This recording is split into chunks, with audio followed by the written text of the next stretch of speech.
situation where many of the people in the audience too have their relatives somewhere fairly far from here, and then how are you supposed to help them from that distance? And that makes it difficult. The biggest problem arises from different expectations of the need to provide familiar care. Now I asked the girls to check if in Russia it's in the constitution that the youngsters have to take care of their parents. How many of you vote yes? One. Possibly in Russia too. How about in Lithuania? I know for sure that it is in the Lithuanian constitution that you have to take care of your parents. Now, this causes then trouble because the new youngsters in this new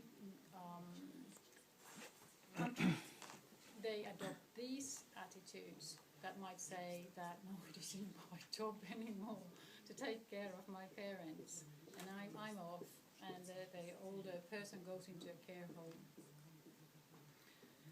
The late-coming migrants are often not entitled to many old age welfare benefits and services, and they often do not even know how to apply for them. There we'd need a little bit of the youngsters to come and help in finding out these things. And many are disadvantaged. When they are migrants, they might not have the high education, especially if they came as illegal migrants at some point. But if they came a long time ago, low education, low income, poor language skills and social security entitlements, low, and then with the discrimination, they might feel disadvantaged. What has it got to do with the nutrition? There has been research now to show that among migrants, nutritional intake is actually less healthy, as people tend to hold on to their old habits. The food in the past, like going back 100 years, traditional foods always at the table, and then you adopt the bad foods from the new culture on top of that, so the risk goes up. And here I have some data on the EU statistics, and then we'd have to look at what they might be in Russia. So, pulling this together now, the obesity prevention programs, and if you want to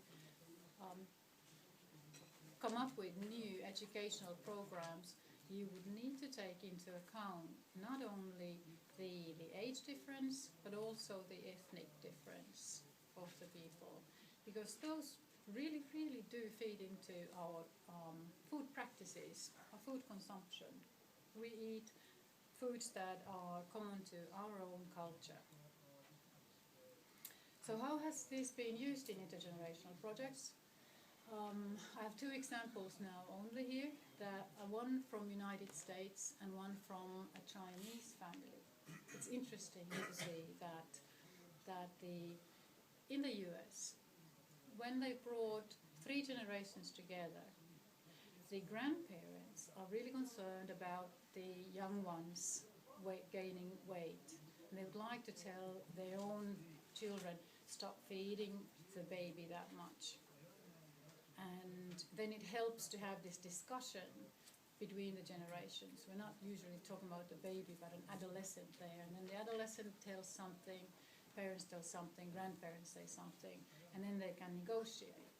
So we facilitated the discussion, and that has been good. But in China, might be the case in here too, that grandparents think that, a fat baby is a good baby, and it says that that's a healthy baby.